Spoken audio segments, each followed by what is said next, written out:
Stable for the market, so let's get talking to our next guest who we have lined up. We have Mr. Mauro Rato, the head emerging markets of Pioneer Investments, joining in as to talk to us about his exposure to India and the interest that they have to emerging markets. Hi, Mr. Rato. Thank you very much for joining in.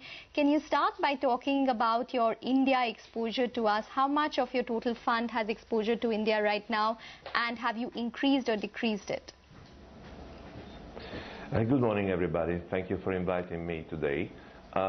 We are exposed to India. We are actually overweight in our benchmarks, both on the fixed income and equity, and the reason is that India is a kind of safe haven in emerging market today.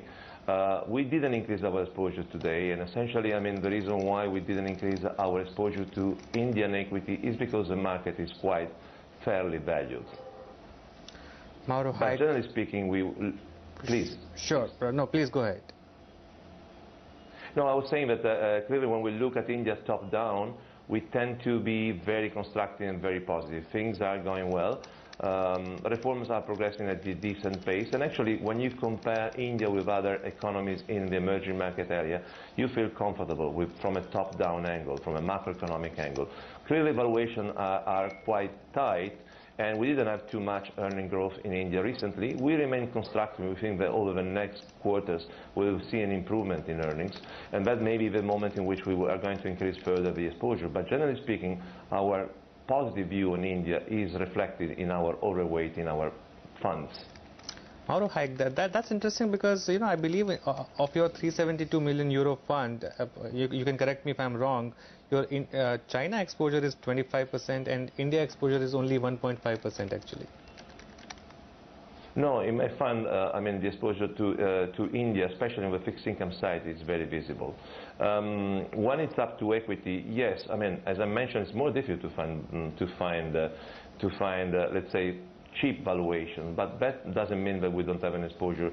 In Asia, the exposure to India is still relevant, and clearly China, that has a huge weight in the benchmark, is, I would say, quite interesting. We do not buy into another landing of China, and we find still pretty good investment opportunities in China at a fair valuation. That's the reason why we are visibly more overweight in China. Okay. What are the kind of sectors that you have exposure to within India? And any stocks that you can specifically mention? No, we don't have the habit to mention the name of stock we are invested in, but the thing we like in India is the consumer story. The consumption story, in our opinion, is still a relevant one, and we have seen recently an improvement in confidence, which should lead in a couple of quarters to a further pickup in consumption. That's the sector we like more. Over time, we are underweight, for example, in the infrastructure sector. There is still a kind of burden affecting the sector, and we are waiting for a better entry moment. As I mentioned, I think we need to be patient in India to see some recovery in earnings before taking a more aggressive position. Another area we look with interest is the small and medium cap segment, and obviously is a riskier segment, but we prefer to do our homework in terms of the stock picking in that area because we think the value is there's still some hidden gem there. Okay. Mauro, since you have investments both in fixed income and equities, what do you make of the recent rate cut in India? And do you think going forward, fixed income is also going to be a good asset class in India? Yes, if you consider where we are in the macroeconomic cycle in India and the good job done by the policymakers, the central banker and the fiscal policy authority, I think that by reining back inflation, you're clearly creating an environment that is providing us a kind of decent scenario, if not even for interest rate cut, for being invested on the medium-long end part of the curve. So there is a good carry story and with good value in the fixed income, on the fixed income side. And I'd say that that's what we look at. When I mention that we are overweight in India, I'm clearly referring to our local currency investment in India. So the currency has been pretty stable. That has been a major achievement, very much related to the good improvement on the macroeconomic side. Okay.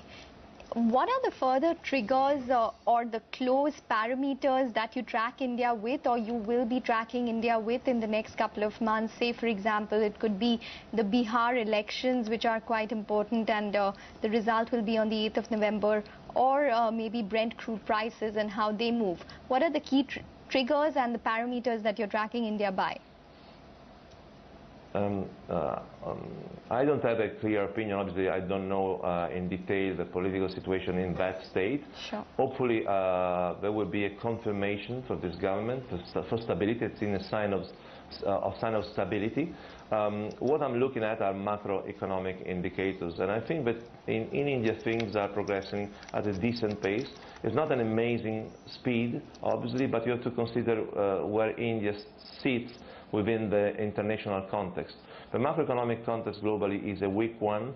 I think that we are in a pretty mature phase of US cycle, and the European recovery will be, I wouldn't say muted, but a muted recovery, but for sure we won't expect more than 1.2%, and that, in my opinion, is not creating a conducive environment for a pickup in global trade. This is very visible, and it's not going to benefit emerging market economies. Therefore, those economies in emerging markets will differentiate themselves because of the good policy action undertaken by the policy makers are the one we would want to be invested. That will drive stability in the local currency, will allow us to play the carry trade story on the local currency and on the local yield curve.